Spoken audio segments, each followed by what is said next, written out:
everyone, today I am here with Mother's Day, a one-act play by J.B. Priestley from class 11, lesson number 5. The time of the play is afternoon, early autumn, and the setting is Mrs. Pearson's living room. Now, as the play starts, we see Mrs. Pearson and Mrs. Fitzgerald on the stage. Mrs. Pearson, she's a pleasant but worried looking woman in her 40s. She has that light, flurried tone. She does not like unpleasantness. She's confused, meek, and not at all firm. On the other hand, Mrs. Fitzgerald, she's older and stronger. She's heavy, sinister personality, dangerous looking woman. She can tell fortune. She has learnt it in the East because she has spent 12 years there. Her husband was Lieutenant Quartermaster and she has learned fortune telling. She knows magic. As the play starts, they both are talking to each other. And Mrs. Fitzgerald is trying to convince Mrs. Pearson that she needs to be firm with her family. She needs to be the mistress of her family and she needs to boss. And from her we come to know that Mrs. Pearson takes order from her family. Nobody says thank you to her. She does all the work. She doesn't go out while every member of her family goes out. She stays at home and works for these people.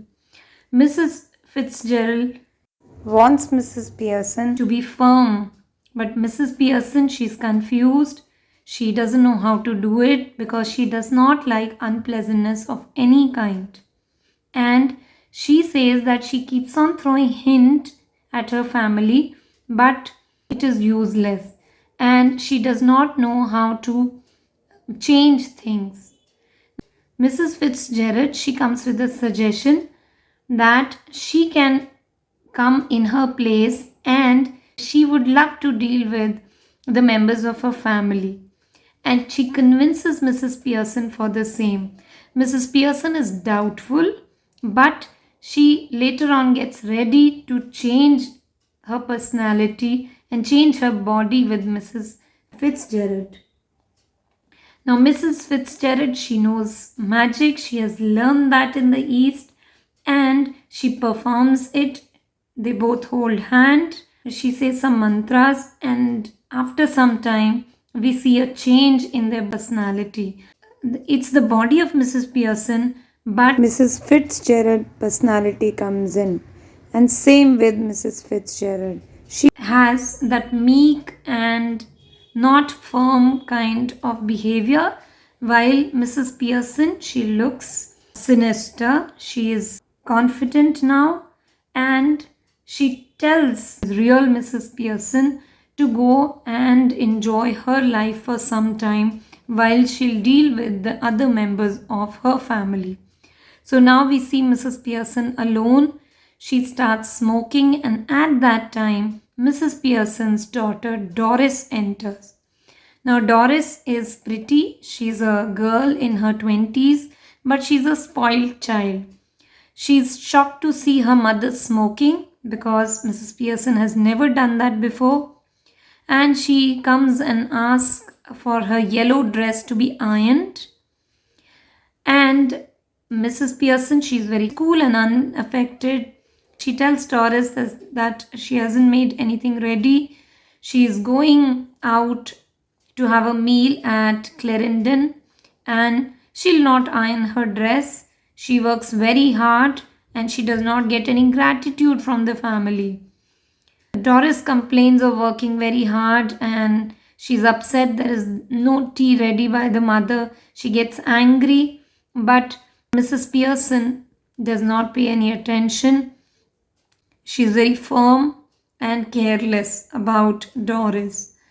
Then Mrs. Pearson asks Doris that why does she want her dress ironed? And then Doris tells her that she is going out with her boyfriend Charlie Spencer.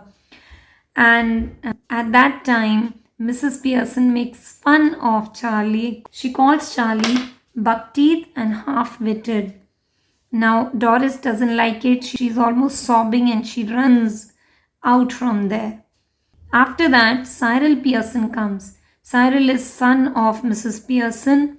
He is masculine counterpart of Doris. He comes and asks for tea and he wants his things to be put out by the mother. He's shocked to see his mother smoking and he notices changes in mother and he makes fun of her. Mrs. Pearson informs him that there is no tea ready. She's cool and decisive and she tells him that she has joined the movement of changes and she wants some changes in the family. Cyril complains of working all day but she pays no attention to it. And then Mrs. Pearson asks them about stout. She wants to drink that and she goes out to get it. And then Doris and Cyril are alone on the stage and Doris feels that her mother has been hit on her head and that is why she's behaving oddly. So they both notice a change in her behavior. And Mrs. Pearson, she comes back, she drinks, she tells them that she works for 8 hours and she also from now onwards would take 2 days off. They can do their own work now. And she informs them that she will only work when they'll say thank you and she might go out on weekends. Both are shocked at that. She even criticized Cyril for spending a lot of time on races, tracks and ice shows.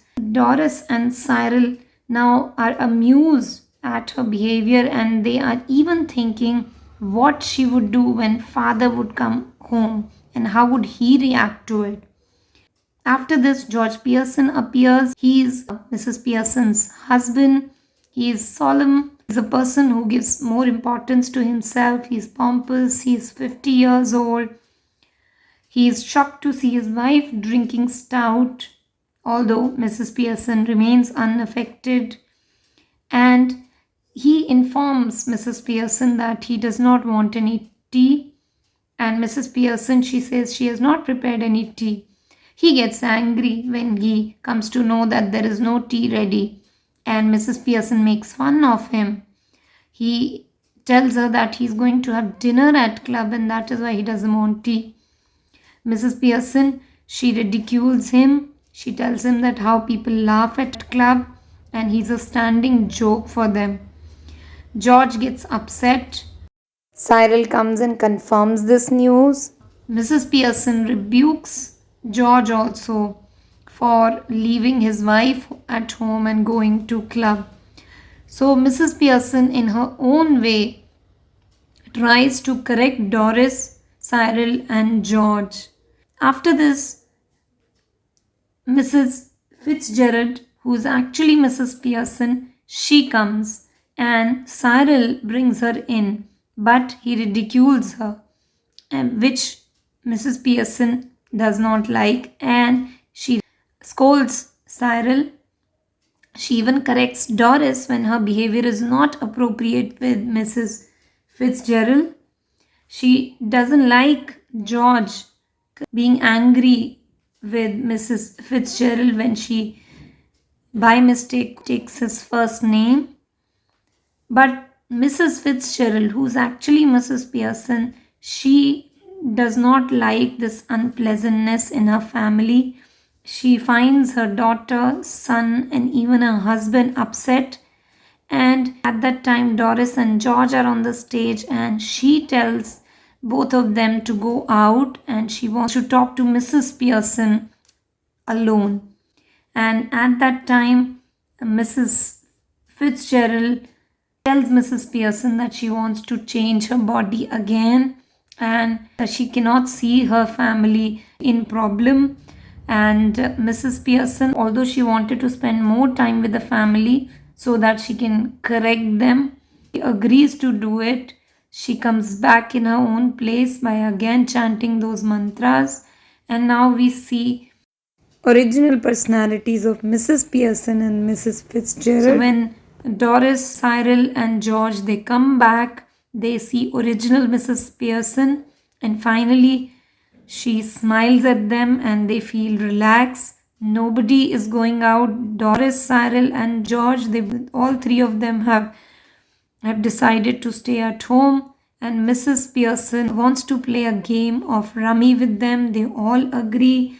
Fitzgerald keeps telling her to be firm and deal with them firmly. So they agree to a nice game of rummy at the end. Mrs. Fitzgerald exits. The family is all around the mother. So it becomes a Mother Day finally. And from this play, we come to know that sometimes mothers are taken for granted.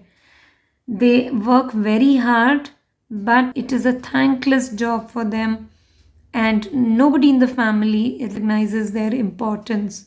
So, this play tells us to value our mothers. A mother needs to be respected as she's the one who keeps everything in order and allows everyone to do their work smoothly. I hope you like the video. Please like, share, and subscribe the channel. And thank you for your love and support.